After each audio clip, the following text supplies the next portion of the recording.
Hello and welcome to Wait, It Gets Better, the improvisational storytelling podcast, where we bring you stories every week. I am, of course, Levi.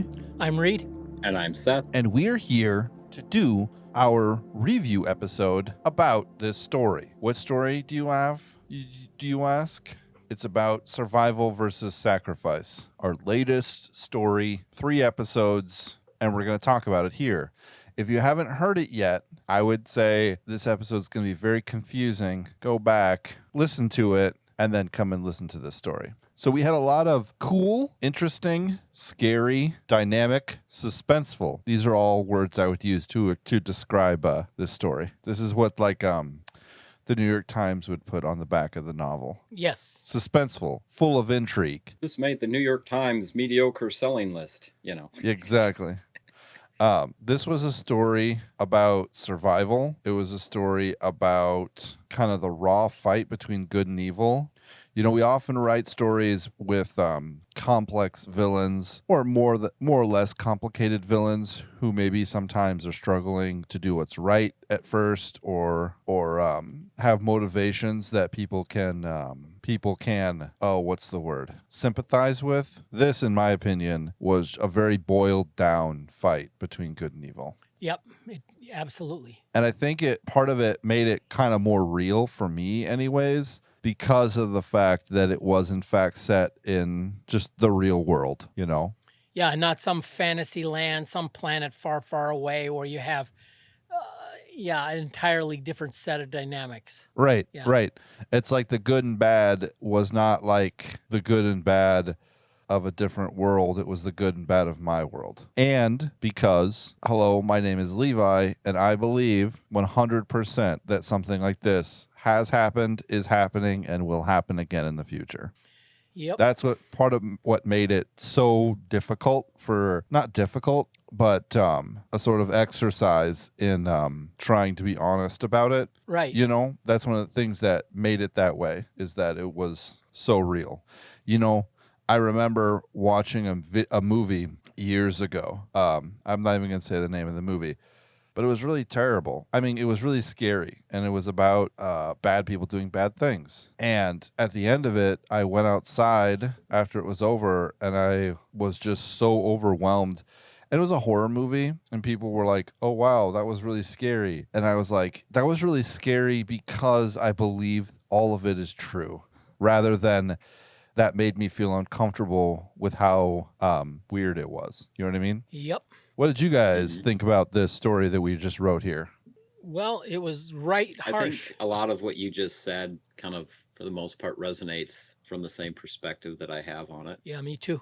Yeah, I don't know if I said this on the last episode or just separate talking to you, but I remember reading like The Oath or This Present Darkness or Piercing the Darkness. Right.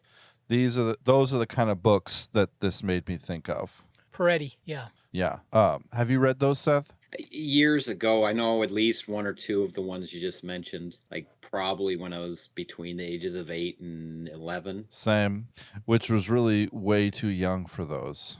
Yeah, I would say. But those as well have you could call them horror. Like, I think that The Oath, by Frank Peretti, sort of it reads kind of like Stephen King a little bit. Do you notice that, Reed? Yep. I think that's one of the things that kind of made me enjoy Stephen King. That's interesting. Yeah. Yeah. So what were your guys' ratings, your scores for this? I'll go first. I have it at 5.5. Okay. I liked part of it a real lot, like acknowledging that in this world we actually have real evil and real good, and they're at war with each other, and that's and sometimes that real evil and real good is within an individual person. I like that. I like the things that you said, Levi. Right away when you came with Pantheon, you were right on that. He said, well, I don't want to like throw up, Zeus and Athena here. You didn't say that, but what I'm saying is, rather than the usual pantheon that we will have in a fantasy story, you said something. I wrote down, an all-knowing, powerful being. If you serve him, you go to him when you die, and God sends saints to help, and there are demons to fight against him. That kind of set the stage. Yeah. So then the next episode, I had wise old woman, and I said, okay, so this is the way we're playing it. I wanted to have the wise old woman actually wise, in the way of an almighty, serving an almighty and seeking after his wisdom. And so that's, and I made her a native, an indigenous Indian, I guess, whatever you want to Yeah. say. And so I did some research and picked out this tribe. I read about this tribe that had a tragedy.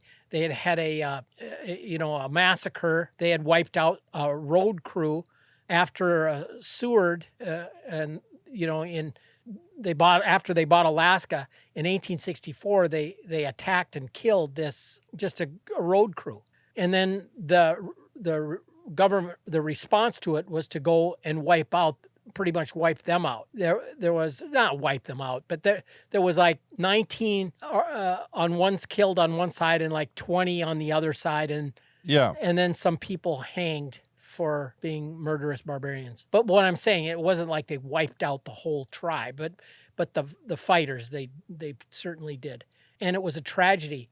And I was I asked what I was going to name my character Wisdom. So I asked in this language. It's an Ashkenazi language. They didn't even have a word for wisdom in their language. It's like, and I thought that was telling. I don't know. And so I named her Mudrost, which is wisdom in Russian, and made her the descendant of someone that had been raised after the massacre, after the war. She was raised in an orphanage by Russian missionaries and was raised up, like as they say, in the nurture and admonition of the faith. And she had come down then as this wise person, because I wanted to stay with that theme of being, well, what is real wisdom, and stay with that. And so I enjoyed that part of looking at the story, but I struggled with it because it was a dark story with bad people, Right. My score is probably about the same. I liked it, so I'd probably put it at closer to a 6 or a 6.5. I don't know where we got around thinking we could do half numbers, but here we are. Because they exist, I guess. I suppose. It's a 6.498222222222. No. I'm going to rate it a 3.14.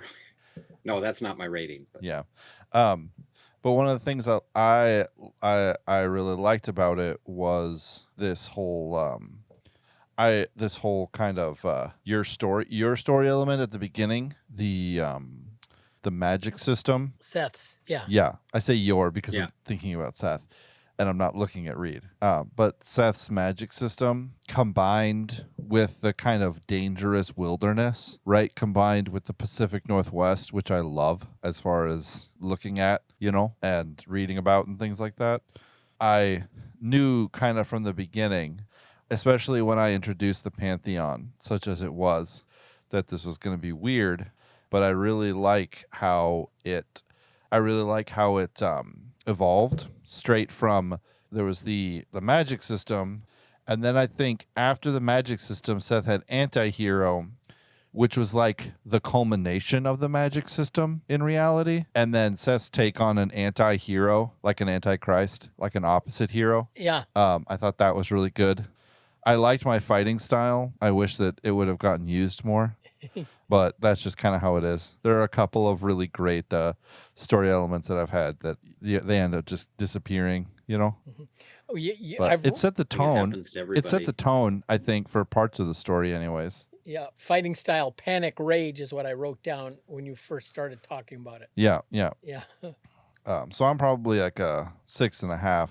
I don't know that I could write this book. Like, God bless Frank Peretti for being able to write like what is the equivalent of Christian horror. Yeah. I don't know that I could write something that was so real and connected to the world and write out, like the terrible, disastrous things, the terrible, twisted things that the enemy will do, is doing, has done. It's like, if I'm gonna write stories, same thing like with Stephen King. Like my favorite series by Stephen King is, well, obviously the Dark Tower series, but it's almost because it doesn't live in reality. It just kind of visits there sometimes, Right. So I like this story a lot. I would read this book, but I wouldn't be able to write it. Well, maybe I would, given a couple of years, if it's what I'm supposed to do. But it's one of those things where it's like, here's a thing I like a lot, but it almost feels a little bit too hot to like try and write, because I'd have to like steep myself into learning about actual occult practices in order to be like real and right. And I don't know that I could like do that at this point in time in my spiritual journey. Yeah. Me either, and not without a great deal of research. Right. And that was kind of, I think, yeah, let's hear it, Seth. I think in my opinion on that point would be like, I was thinking about, okay, like what would I have to do to write this? Right. I think one of the things would be to not to dabble too much into the, like if you were going to write it, right? Right.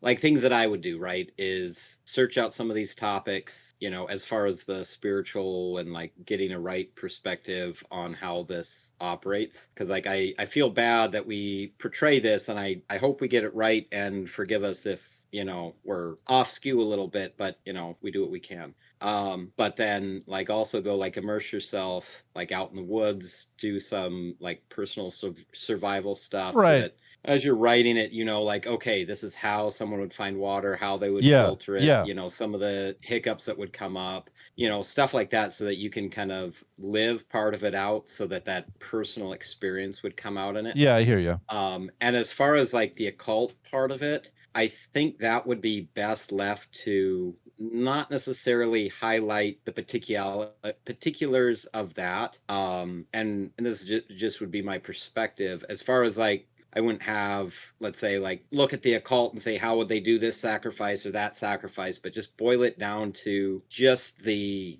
raw action of it, right? Yeah, I guess I can see what you're saying. Murder, playing the mind out that, if they're going to get something that they want by, sacrificing someone on the team or, whatever that is, break it down to just your fighting style, that pure rage, and, which I think has a more real tone to it coming out, because that's kind of how it is. I don't know if any of us have really been in like a hard fight like that. Right. Yeah. Which, going back to your fighting style, that would be very real.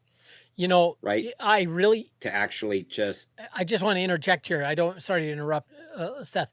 You very early on, when I was talking about genre, this wilderness survival deal, and you pinpoint, because I kind of laid it out, and you pinpointed it that it was like basically the start of the movie, The Edge, with Alec Baldwin and Anthony Hopkins. And I was kind of embarrassed, because then I immediately remembered it, and I realized, oh yeah, there's no question. I just flat ripped it off.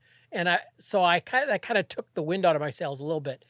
But the fighting style, that was here you had a bunch of people. It was just, tooth and nail, like gouging eyes and grabbing throats and just grabbing any rock or any stick or, just whatever's at hand to just commit the greatest amount of mayhem, Anyway, that's what that was a very appropriate fighting style for what we had laid out. That's true. I suppose now that I think about it, that is really true. And I think you're right, Seth. Sometimes just keeping it vague, I'm not trying to, I guess I wouldn't be trying to make a history of the occult super accurate way of people doing human sacrifices. Right. A lot of it's the spirit behind it, or the thought process around it. But I still don't think that I'm going to endeavor to make this story in the near future. I'm open to whatever God wants from me. If he's like, this is what I want you to dedicate your creative work towards, then he's going to have to tell me that himself. ready for my rating? I'm ready. Let's hear it. I give it an 8. Oh, wow. That's a good one. Again, on a lot of the stuff that, already touched on, like Pacific Northwest, that's like, I mean, I think we've mentioned it before. We all live in Minnesota. I love the rocks and the trees and the lakes and then just taking that and then putting it in a rugged environment, with mountains. Yeah. I want to see mountains again, Gandalf. Yeah.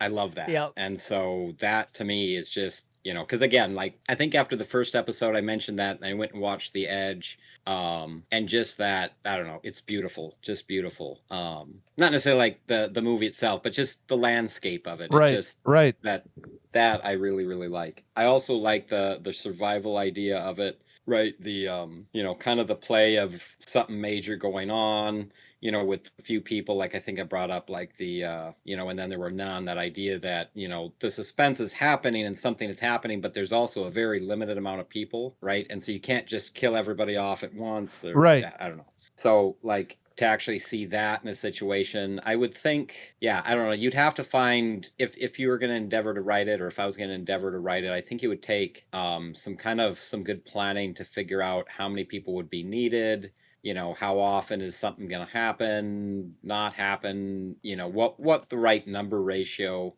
would be. I don't know if I mentioned it in one of the episodes, but I would dare to say that, it would half make sense too if, let's say, they run across like other people that might have been surviving out there from previous crashes. Oh, right? That's interesting. Yeah.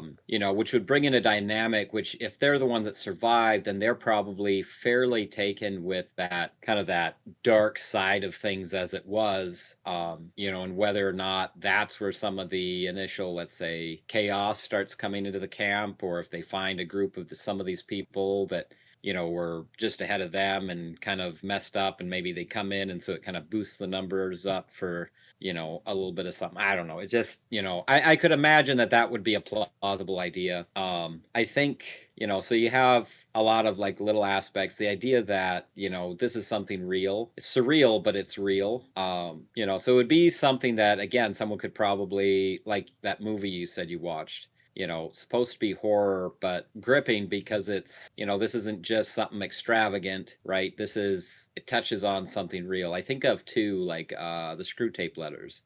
Right. Written from that perspective. And as you read it, you're like, it's like convicting at the same time, because it's kind of like, whatever, and you're kind of odd, but then you realize like, oh, this is a very interesting look into, your own struggles, and maybe something doesn't hit you as much at first, but then, the way that like, the letters are back and forth, and, kind of like how it said, okay, well, they're kind of giving up on this. So like, try to come at them this way. And, it's like, try to convince them that, this is, good. And they're right. And just, all the little things kind of hitting that like realization, this is what's happening. This is, really what's going on, behind the scenes, as it would be. So yeah, I think that has a bit of a draw to it. Now, again, me personally, I'm not a horror fan, so in that sense, but I think that the overall like story about what's being addressed it's like one of those things that it's something real, right? Looking at the struggle of, giving of yourself, right? And the struggle, and however it would be played out to, not that it's at that point where you're going to go and murder someone right away, right? But that letting go of, the death to self, the self-sacrifice part of it, killing your own ego, and kind of seeing how eventually, right? Just it, because I think that's kind of how it starts out, is like, it's in that little thing, that little bits of, I've got to think of myself. I've got to make sure I'm okay. I'm going to make sure I'm okay, till, it's straight on, ritualistic murder. Yeah. And the great horror of this story was the lodge owner guy that would get people sucked into this, and then you have, you think about it in real world, like people will seduce people into a compromising situation. Then they have video of them in such a compromising situation that they're able to control them from that point on. Like, right. quote unquote, well, how did that happen? Like, former Speaker of the House. No, I'm not going to go there. No, but how did they go so bad? Well, somebody must have something on them. You know what I mean? and it's speculation, of course, but how could they seem to make so much sense with everything they say and do, and then all of a sudden they're just like on the wrong side, you know? And I had that. Right, but also, Reed, imagine a bad guy who seeks to put you in a compromising position, not because then you'll do what he says, but because his goal is to sift your faith. Like, the compromising position is the goal, you know? Yeah. It's like that sort of terrifies me. Yeah. You know, it's like always the question is, why would you do this? You know, you're asking the Dark Lord or the enemy, the bad guy, why? And he monologues for a little bit about power or whatever. Yeah. And it's like, well, the answer is because your heart is the most valuable thing that you have. Yeah. And God loves you. And so if I can get you to be selfish and self-centered for your entire life, then I will help you spit in God's face. And by proxy, I will spit in God's face. Yeah. And that's insane to me.